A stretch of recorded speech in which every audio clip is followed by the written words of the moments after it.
Hey, what's up guys? It's Justin from Hip Science, and today we're going to be talking about moisture wicking materials. But first, in order to understand what moisture wicking is, you have to understand what capillary action is. So capillary action is actually built into the definition of moisture wicking because wick means to absorb liquid by capillary action. So a lot of people, when they hear the term moisture wicking, or I know at least me, when I first heard moisture wicking, I thought that it meant water repelling, basically. Like to wick moisture would be to like swish moisture away or to wipe it away. But again, wick means to use capillary action to draw moisture. And the way you can remember this is that a wick, like the noun, a candle wick, uses capillary action to draw melted wax, liquid wax, up the wick to sustain the flame. But what exactly is capillary action? A good example of capillary action in nature is the way that water and nutrients travel up the roots of, for instance, a tree, or in this case, a stalk of celery. So what we have here is a stalk of celery in a glass of water with blue food coloring. Very scientific, I know. As you can see, the leaves are beginning to turn blue, and what that indicates is that the water has traveled all the way up the celery via capillary action until it reached the leaves. Once it gets to the leaves, the water evaporates, and that continues to drive the process of capillary action that pulls the water up through the veins or xylem of the celery. And as you can see here at this cross-section of the celery, the ends of the xylem are blue, these little blue dots, which proves that the water traveled all the way up the celery via capillary action through the xylem. So that's an example of capillary action in nature. But capillary action is also something that we take advantage of frequently in the laboratory, especially with these little guys, which are called capillary tubes. So capillary tubes are used, for instance, in an organic chemistry laboratory to transfer small amounts of liquid. And the way they work is through a combination of cohesive forces and adhesive forces. So adhesive forces is when one thing is attracted to another, and a capillary tube is hydrophilic. So hydro means water, philic means loving. So hydrophilic is the opposite of hydrophobic, which means water repelling, such as a freshly waxed car, which water falls off of. So because capillary tubes are hydrophilic, water adheres to the inside of them, and because the column is so narrow, the rest of the water molecules are attracted to each other. That's the cohesive part. Co means like or together, and they travel up the tube together through capillary action, just like the xylem of the celery, as you can see here.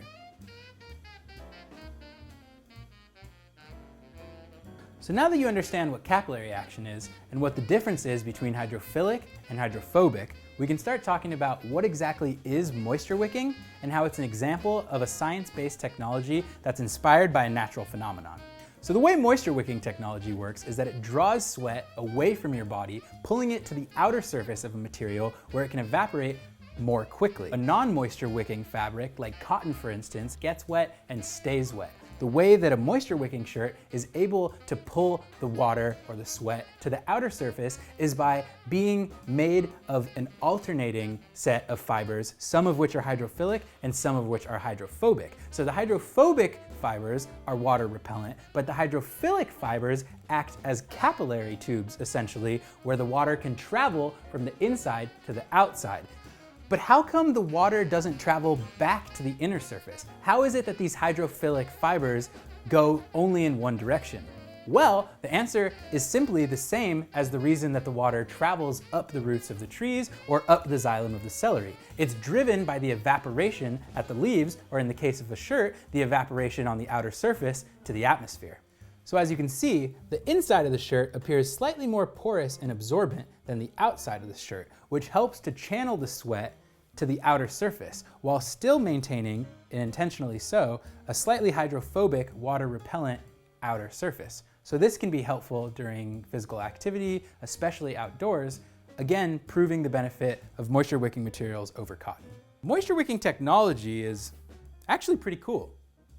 And moisture-wicking clothes look pretty cool too, right? But I'm not quite sure I've done the explanation justice. Let me see if I can break it down a different way for you.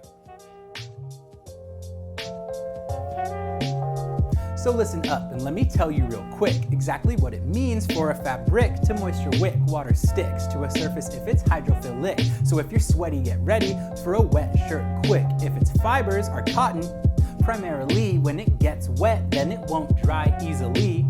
Technology can stop all that from happening with a phenomenon called capillary action. The same thing that pulls water up the roots of a tree is how moisture wicking pulls sweat from you and me. From nature to the lab to everyday life, the elegance of science will make you stop and think twice. See, from the ground to the leaves, water travels up trees, driven by evaporation, and we know this.